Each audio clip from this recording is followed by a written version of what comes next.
Well, I want to welcome everyone to the show this week. This is Wellness Talk, and I am George Batista, your host and your wellness advocate. All right, so today we're actually going to be diving into iron. So many people have iron problems, whether it's iron deficiency or iron overload, but iron is probably the uh, the the most common mineral deficiency in the world. So we're going to dive into exactly why it is. So we'll dive into some facts, and this is from Wellness Resources. It's called "Important Things to Know About Iron Deficiency." So we'll talk about why people have iron deficiency. What are the causes? We're going to talk about um, what are the things we can do to get our iron stores back up, and some of the things we can take, and some of the symptoms, right? Because we have not only symptoms of iron deficiency, but there's also symptoms of iron overload. Both are not good, right? You want to make sure your iron is regulated in just the right spot.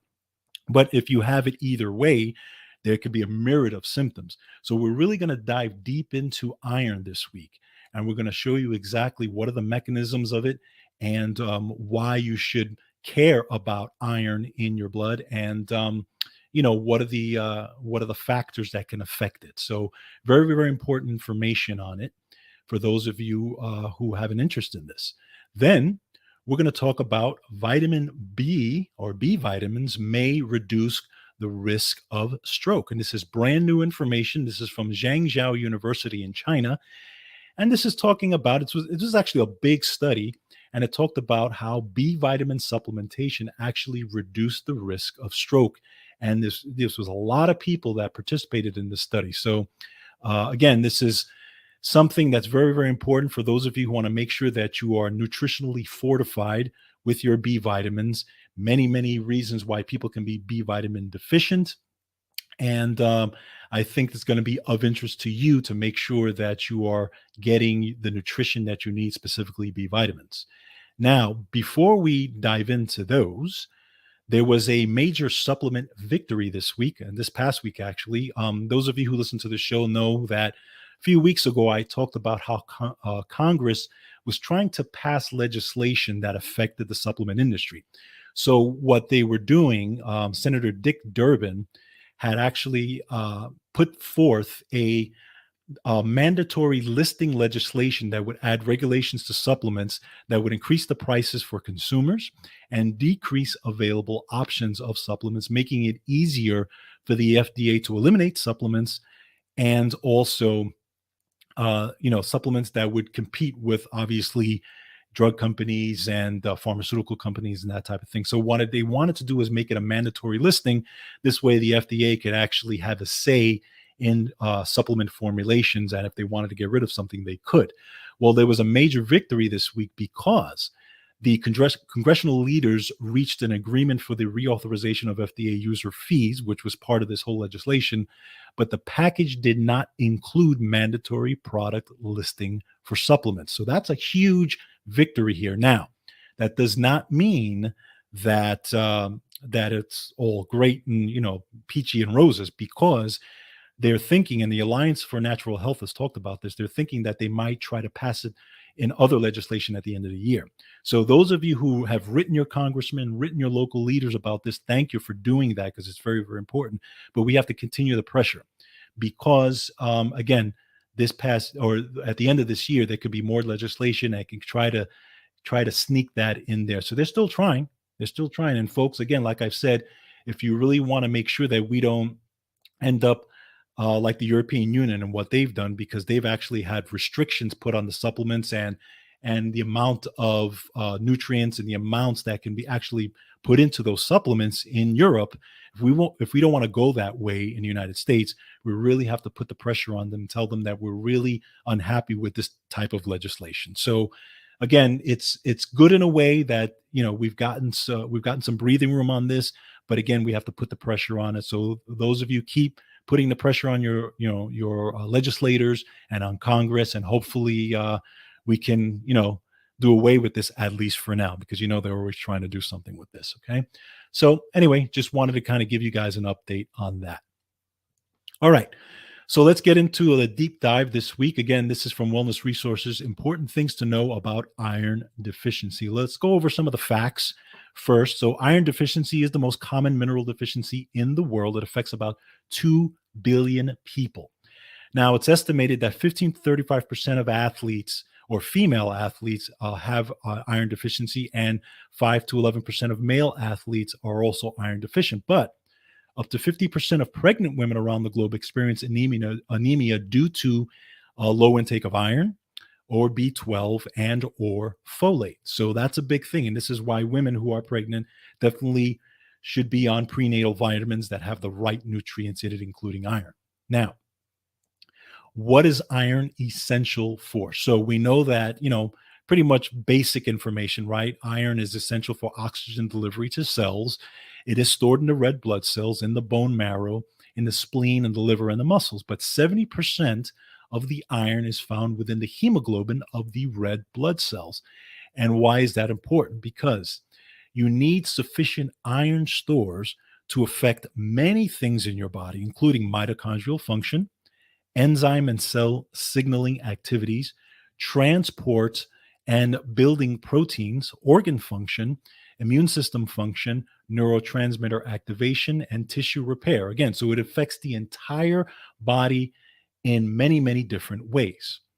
Now, so let's talk about your brain a little bit, and as far as iron goes. So, brain function for all ages. So, starting during pregnancy, optimal iron levels are essential for brain and nerve health.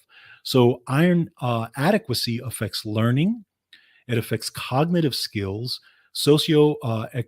emotional skills, coordination, balance, and movement. So infants and young children need iron because otherwise all those things suffer, right? Iron is very important to a growing child, not only a growing fetus, but a growing child once they are born, right? So iron is also necessary for dopamine production. So iron affects the function of other neurotransmitters such as serotonin, glutamate, GABA, epinephrine, and their receptors and gene signals. We've talked about glutamate and GABA many times on this show. It's, glutamate is kind of the excitatory neurotransmitter, whereas GABA is the relaxant. So again, you need that balance between this, and iron status also is intimately involved in that. And it actually also affects the hippocampus of your brain, okay, which is the memory center of your brain. So iron is involved in that as well. Now, iron is required to produce also what's called the myelin sheath of your brain. So in your brain, you have this myelin sheath. It's actually a fatty insulation layer around the nerves of your brain. So again, you have it's fatty tissue, so it's a lot of DHA or fat in there. Is involved in that as well, and then iron is involved because it's required to produce that myelin sheath in the first place. And keep in mind that myelin sheath it affects the speed at which your nerves travel to and from the brain. So iron again is intimately involved in that whole signal and the speed of which those transmitters and those nerve signals go back and forth, basically. Okay, so very important things with iron here. Now, let's talk about some things that iron or low iron is linked to. So we have jumpy legs or nerve irritability. So we have low iron is linked to 6.5 times increased risk of fibromyalgia, which is related with changes in pain processing mechanisms in the brain and in small nerve fibers. So those of you who are dealing with fibromyalgia, just know that iron is a part of that whole system. And by the way, restless leg syndrome, okay? So making your legs feel jumpy as you sleep, that's also part of that as well. Now, let's talk about bones and posture. So iron aids in the activation of vitamin D and collagen production. And by the way, collagen production, also vitamin C, is intimately involved in this as well, because remember, vitamin C is one of the precursors to collagen production. Okay, so but it's needed. Both of those are needed in the strengthening and support of bone formation. So adequate iron, you can say, that supports your posture, basically, because that's part of it as well. Now, let's talk about adrenals and thyroid. So iron is required for the adrenal glands to secrete cortisol. Okay. Now, without adequate iron, you may experience ongoing fatigue levels, limited exercise tolerance. You may feel winded easily, and you may have that cold feeling. Just like, again, people who are have a, let's say, a hyperthyroid problem, their thyroid is fast, they have that cold feeling. Well, iron is also intimately involved in that. So if you are low in iron, a lot of people who have iron deficiency will feel that cold, will feel the fatigue, and those are generally like the mainstream signals of iron deficiency, right? Is, feeling tired and feeling cold, intolerance to cold, stuff like that. Is why a lot of the reasons why people go to their doctor when they feel those things. And one of the first things that doctors are going to check for is an iron deficiency, right? So definitely part of that whole thing. But iron is also a need for thyroid glands normal function. And iron deficiency increases the risk of autoimmune thyroid concerns. So you're thinking about autoimmune thyroiditis, Graves' disease, those types of things. You have to make sure that you have adequate iron, or else you may have a risk of autoimmune problems, thyroid and or autoimmune in general. Okay.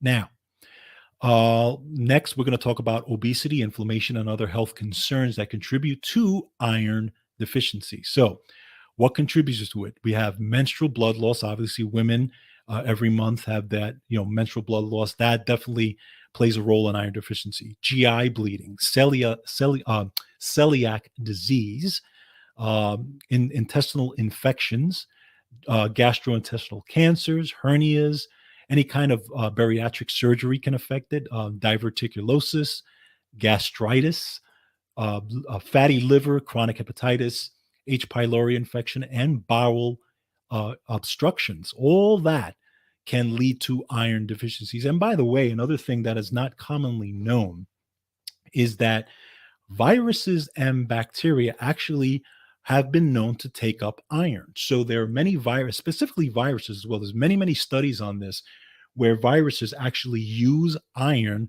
to proliferate. Okay.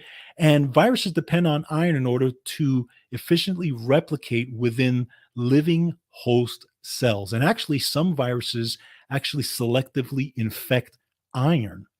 So that's part of an issue as well. They actually use iron to replicate, proliferate all around. So, just some things to think about when it comes to viruses and bacteria. A lot of there needs to be more studies on it, but there have been some major studies that have shown that.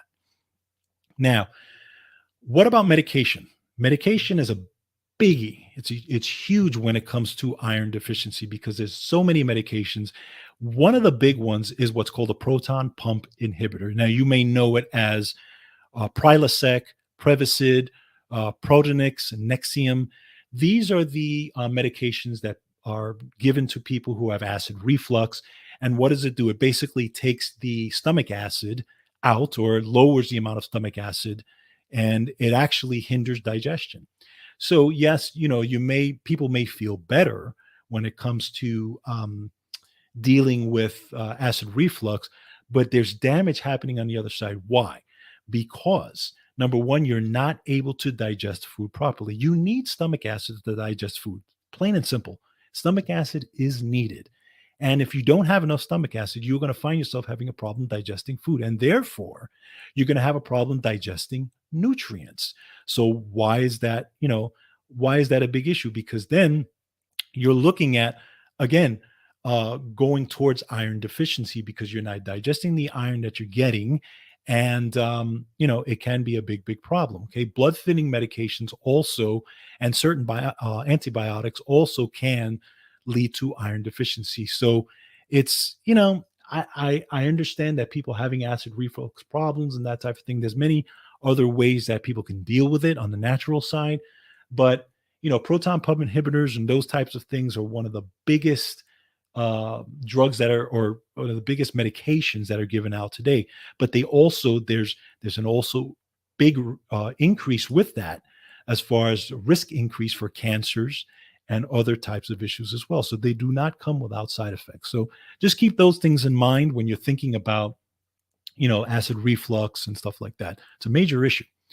Now, let's talk about nutrients that may affect iron absorption. So there are nutrients that can compete with iron.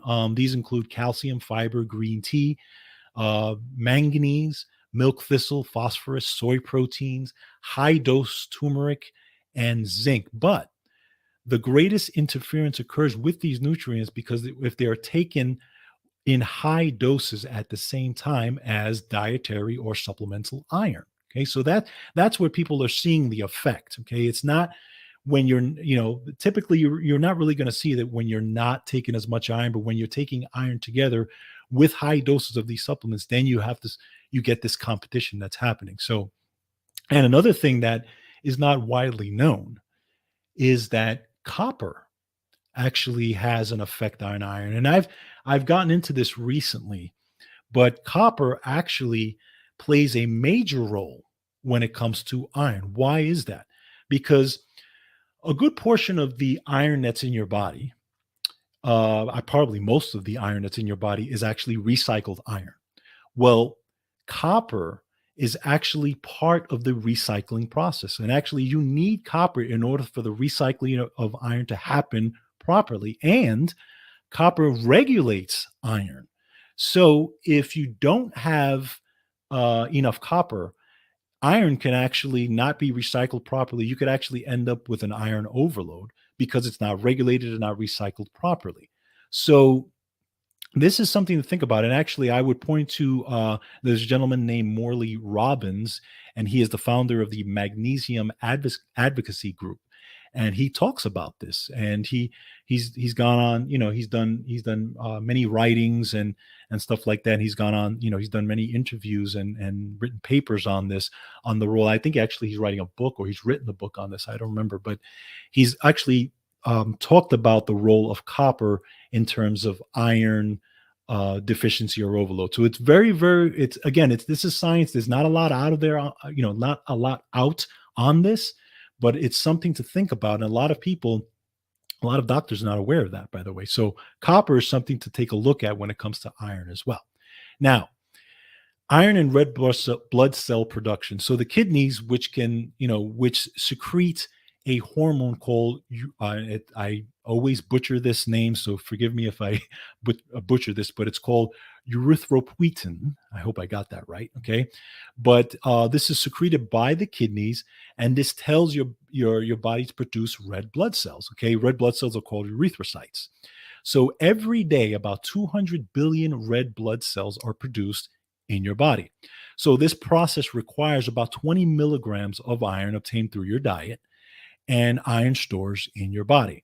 So again, your kidneys are intimately involved in the production of red blood cells. Therefore, iron is intimately involved in this process. So let's talk a little bit about iron deficiency. So one of the first stages of depletion in iron deficiency is the iron stores within your body. This is the first stage of iron depletion. So you have what's called serum ferritin. Some of you may have heard it. You may see it on blood tests, your ferritin levels or your serum ferritin levels.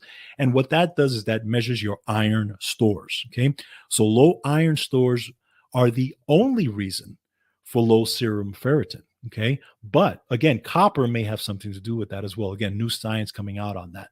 But iron deficiency slows down erythropoiesis, okay, or the production of red blood cells. So over time, it actually causes iron deficiency anemia, and with lower red blood cell counts and hemoglobin levels. So iron deficiency anemia is a deeper stage of iron depletion. Okay, very, very important stuff. Now, we also have, again, serum ferritin and other ferritin related markers are considered superior and more accurate than the hemoglobin or red blood cell count to evaluate iron deficiency as defined. So again, when doctors are looking at this, they're looking at, ferritin, serum ferritin levels. And, doctors are now, they used to always just look at iron. But now, as time went on, they started to realize that the serum ferritin levels are a better marker when it comes to iron deficiency. So that's one of the things. But now, again, I think one of the things the doctors do need to look at, and again, if you look at some of the science, copper needs to be looked at as well. Again, there's more science that needs to be, brought out on that. But if you have elevated ferritin, okay, or iron excess and increased ferritin levels are also a cause for concern. Okay, so it's not just iron deficiency, but it's also elevated iron. So high ferritin levels may occur because of acute illness, overactive thyroid, chronic alcoholism, poorly controlled diabetes, and other medical concerns. So again, that can be over iron overload. Okay. So now let's take a look at the recommended daily allowances for iron. So the recommended daily allowances are from birth to 6 months, you're looking at 0.27 milligrams. Then we're looking at from 7 to 12 months, you're looking at 11 milligrams. From 1 to 3 years old, 7 milligrams. 4 to 8 years old, 10 milligrams. 9 to 13 years, it's 8 milligrams. 14 to 18 years is 11 to 15 milligrams. 19 to 50 years is 8 to 18 milligrams. And 51 plus is 8 milligrams. Now, obviously, again, women who are breastfeeding or have menstrual cycles, they need more iron, okay? Because remember, you lose iron. And obviously, when a woman is pregnant, now the iron divides, right, between the woman and the fetus. So that's something to think about.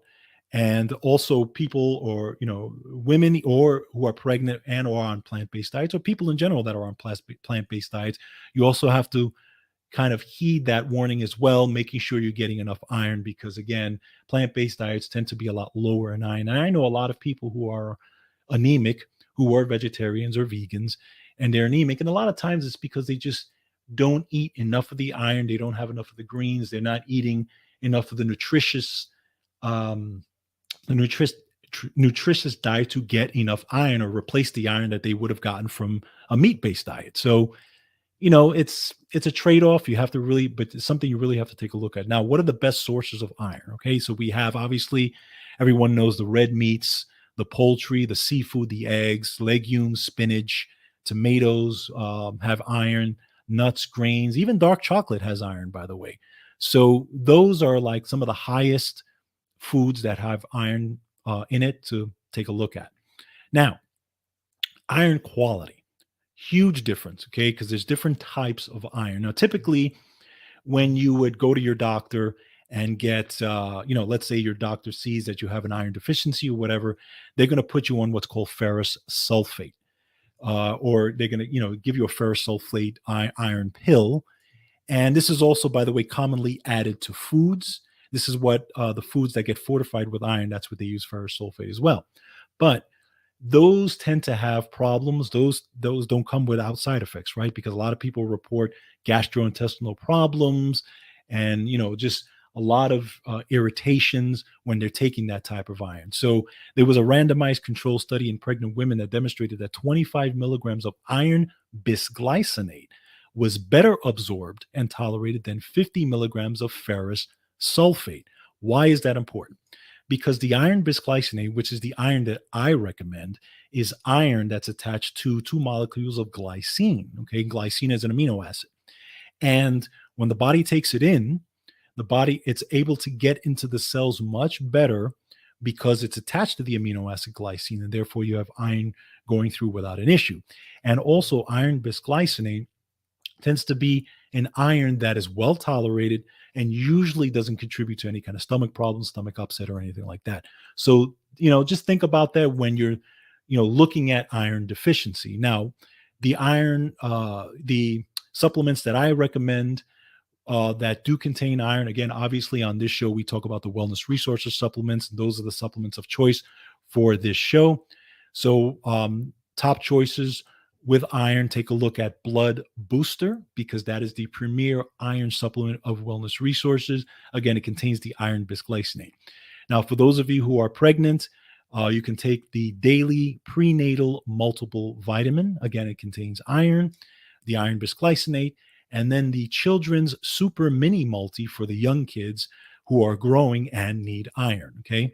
So very, very important, but those are the supplements that I recommend when it comes to if you feel that you are low in iron. Obviously, if you are already on an iron pill from your doctor, you talk to your doctor about, any kind of changes you want to make as far as, whether you're taking a supplement or not taking a supplement or whatever it is. Make sure you do that first. Now, just one thing about iron that I want to bring up also is one recommendation that I have to folks: never, ever, ever take unless you're a child or a pregnant woman, never take an iron supplement or a multivitamin that contains iron if you do not have an iron deficiency. Okay, there are many multivitamins out there that do contain iron, and it's just part of their multivitamin formulation. Do not do that, because it's more often than not, if your iron status is fine, that you have more iron in your system than you need, or you have enough iron. If you take a supplement that contains iron and you do not have an iron deficiency, that can actually lead to iron overload, which can cause problems. So again, do not take a multivitamin that contains iron if you are not iron deficient. So just my little warning there, just keep that in the back of your mind. You don't want to mess around with it. The supplement that I take, as far as daily energy multivitamin with wellness resources, does not contain iron, because they know exactly how to formulate it. They know what needs to be done as far as those formulations that they've worked with. So very, very important. So at the bottom line is, know your iron status. And these are just some things to think about in the back of your mind when you're looking at iron deficiency or iron overload. But take a look at it. Very, very important stuff. But I think it's worth checking out. Okay, next. Vitamin B may reduce risk of stroke. And this is from Zhangjiao University, September 23rd, brand new information on B vitamins. So this was a study that uncovered that vitamin D supplements could help to reduce the risk of stroke, according to a study published in the journal Neurology. Very, very important. So I'm going to read directly from the study. In order to determine the role of vitamin B supplements in the risk of stroke, Professor Yuming and colleagues analyzed 14 randomized clinical trials involving a total of 54,000 participants. All studies compared use of vitamin B supplements with a placebo, or a very low dose of the vitamin. All participants were then followed for a period of 6 months. Results of the analysis reveal that the participants taking the B vitamin supplements had a 7% reduced risk of stroke, compared with those taking the placebo supplements or a low dose of B vitamins. That's a huge 7% risk of stroke. You can't find a prescription medication that will do that, right? So very important. This is why it's important, again, to make sure that you are nutritionally fortified, especially with your B vitamins. Now, it's not easy to have a B12 deficiency, okay? You can, but if everything's working well in your body, you should have a B12 deficiency, but at the same time you can, because the reasons why you can, for example, would be, let's say you have what's called a polymorphism, right? What's called a SNP, or a single nucleotide polymorphism, where a person does not process B vitamins properly or folate properly. So in those instances, again, my wife was one of those folks. In those instances, yes, you definitely want to make sure you are taking the active form of B vitamins. So when you were looking at the active form of B vitamins, when you're taking a look at supplements, you want methylcobalamin or adenosylcobalamins. You want to make sure you're looking at your B12 supplements, and they have to have those names, because those are the active forms. When you're looking at folate, you're looking at, it will actually say folate, or it will say tetrahydrofolate, something like that, but it should not say folic acid, because folic acid is not well tolerated in the body, and it's actually the inactive form. And the body doesn't really use folic acid well. It needs folate. That's what it converts into. But a lot of people have a problem converting B vitamins. Now, the B vitamin conversion happens, there's a gene that actually helps this conversion process. But again, if you have a genetic polymorphism, that can be a problem, because you may not be converting it. And it can affect DNA methylation, which in turn can affect cognition. And it could also affect things like detoxification, brain detoxification.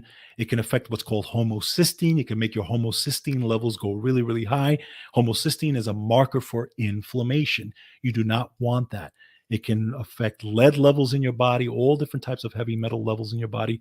So again, just make sure, a lot of doctors don't test for this, but this is why I recommend people being on a multivitamin either way with the active forms of B vitamin. Very, very important. But this was a very, very good study on this. A lot of I mean, this was 54,000 participants. So this is not a small thing. And a 7% reduction in the risk, is huge. And this risk is very, very huge. So just something to think about. Okay. But good science on this. And it's something you should keep in the back of your mind when you're looking at taking supplements and so on and so forth. All right. All right. So that's what we have for this week. Very good science. So we looked at the role of iron, and we looked at iron deficiency and iron overload and some of the things you can do and some of the natural things you can do as far as making sure that your iron is effective, or your iron, you have iron in the right ranges. Some of the supplements you can take if you have iron deficiency, and some of the things to look out for. Then we looked at the study of B vitamins in terms of stroke, and how those B vitamins have a 7% risk of risk of stroke, or reduce the risk of stroke by 7%. Huge information.